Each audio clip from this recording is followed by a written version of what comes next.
Hello നമസ്കാരം. അജയന്റെ രണ്ടാം മോഷണം എന്ന ചിത്രത്തിന്റെ 10ാം ദിവസത്തെ കേരള ബോക്സ് ഓഫീസ് കളക്ഷൻ റിപ്പോർട്ടാണ് ഇന്നൊരു വീഡിയോ ഭാഗത്ത്.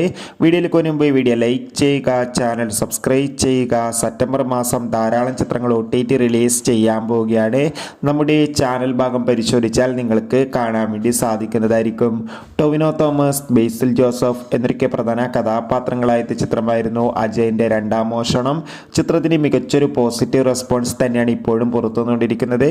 അതുകൊണ്ട് തന്നെ എല്ലാ സിനിമാ പ്രേമികളും ഒരേപോലെ ചിത്രത്തിന്റെ കളക്ഷൻ റിപ്പോർട്ട് അറിയാൻ വേണ്ടി കാത്തിരിക്കുകയാണ്. ചിത്രത്തിന് അതിഗംഭീരമായ ബുക്കിംഗ് തന്നെയായിരുന്നു 10ാം ദിവസവും നടന്നത്. അതുകൊണ്ട് തന്നെ ഇപ്പോൾ കിട്ടുന്ന ട്രാക്കിംഗ് റിപ്പോർട്ടുകൾ പ്രകാരം ചിത്രത്തിന് 10ാം ദിവസം മാത്രം കേരളത്തിൽ നിന്ന് 1.5 കോടിക്കടുത്ത് വരെ കളക്ഷൻ നേടിയെടുക്കാൻ വേണ്ടി സാധിക്കുമെന്നാണ് അറിയാൻ വേണ്ടി സാധിച്ചിട്ടുള്ളത്. എന്തായാലും ചിത്രത്തിന്റെ കൂടുതൽ കളക്ഷൻ റിപ്പോർട്ടിനായി നമുക്ക് കാത്തിരിക്കാം.